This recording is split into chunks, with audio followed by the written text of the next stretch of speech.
আজকে আমি বানাবো বাটা মাছ। এখানে আমি বাটা মাছ নিয়ে নিয়েছি, ধুয়ে পরিষ্কার করে নিয়েছি। দেখুন, একদম টাটকা মাছগুলো। তো আমি কিভাবে রান্না করছি তো দেখতে থাকুন। প্রথমে নুন হলুদ আমি মাখিয়ে নেব।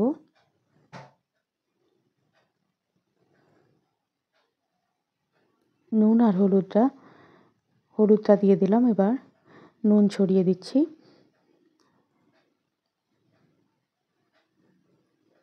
এইভাবে বাটা মাছ রান্না করলে খুব ভালো খেতে লাগে। তো কিভাবে রান্নাটা করছি আপনারা দেখতে থাকুন, আমার সঙ্গে থাকুন।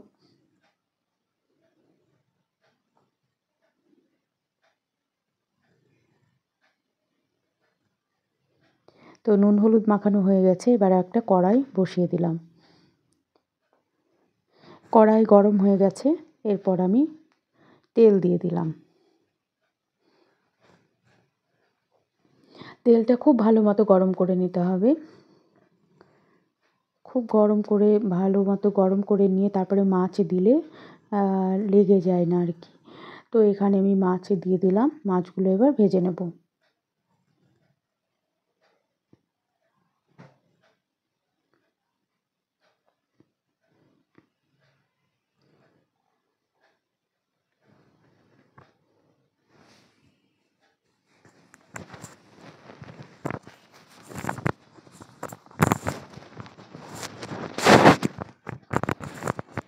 মাছ ভাজা হয়ে গেছে। এবার এক পিঠ হয়ে গেছে, উল্টে দেবো।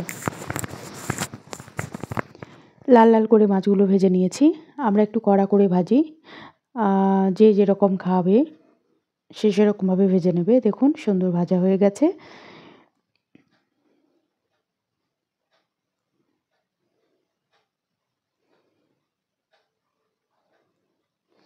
দারুণ খেতে হয় এইভাবে রান্না করলে।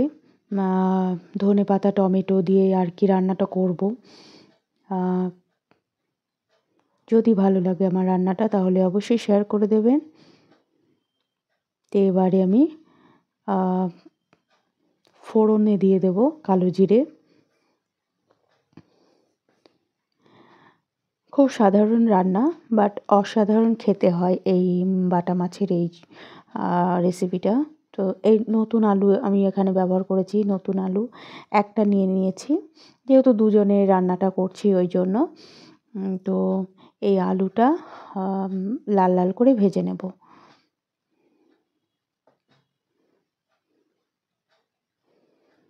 আলু লাল লাল করে ভাজা হয়ে গেছে। ওপর থেকে হালকা একটু নুন দিয়ে দিলাম, আর একটু হলুদ দিয়ে দিলাম, আর দিয়ে দেব লঙ্কা গুঁড়ো, লাল লঙ্কা গুঁড়ো। মানে ঝালটা যে যেরকম খাবে সে সেরকম ব্যবহার করবে।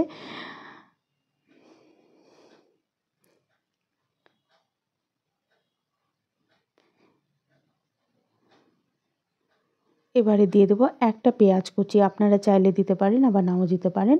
আমি একটা পেঁয়াজ কুচি দিয়ে দিলাম। এখানে একটা পেঁয়াজই ব্যবহার করেছি। জাস্ট একটু নাড়াচাড়া করে নেব।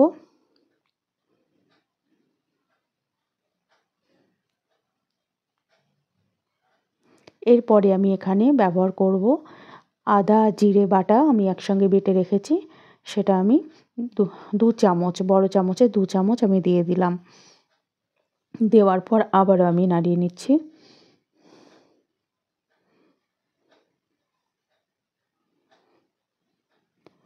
এরপর দিয়ে দেবো মানে কেটে রাখা, স্লাইস করে কেটে রাখা একটা বড় সাইজের টমেটো দিয়ে দিলাম।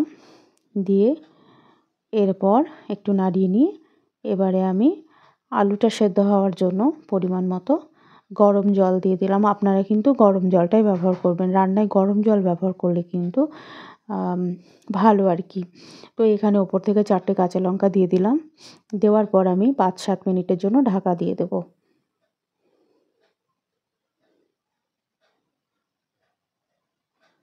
এবার ঢাকাটা খুলে নিলাম।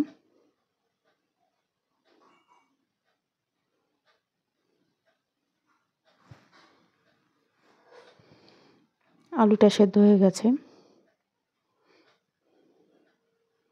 এরপর ভেজে রাখা মাছগুলো দিয়ে দেবো।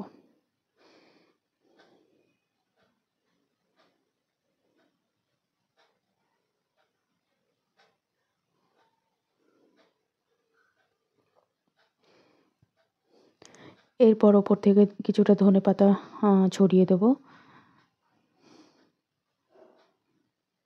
এইভাবে আপনারা এই বাটা মাছের এই রেসিপি বানিয়ে খেয়ে দেখবেন, আশা করি খুব ভালো লাগবে।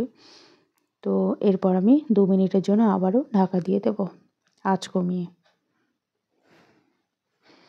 অবশ্যই বাড়িতে একদিন হলেও ট্রাই করবেন আমার মতো করে। যদি ভালো লাগে অবশ্যই কমেন্টের মাধ্যমে জানাবেন।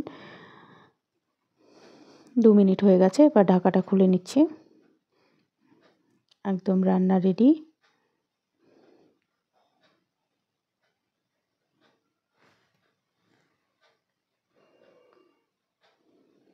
গ্যাস অফ করে দিলাম।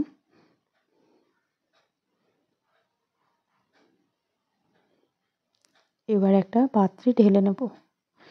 দেখুন একদম মানে খুব তাড়াতাড়ি রান্নাটা হয়ে যায়, একদম খুব সহজ পদ্ধতিতে রান্না, একেবারে সম্পূর্ণ ঘরোয়া রান্না। ঘরে যা আছে সেটা দিয়ে আর কি চটজলদি হয়ে যাবে। তো এরপর একটা আমি পাত্রে ঢেলে নেব। তো আবারও কোনো একটি রেসিপি নিয়ে আবারও চলে আসবো। ততক্ষণে ভালো থাকবেন, সুস্থ থাকবেন। আর যদি আমার রেসিপি ভালো লাগে তাহলে অবশ্যই শেয়ার করে দেবেন। নমস্কার।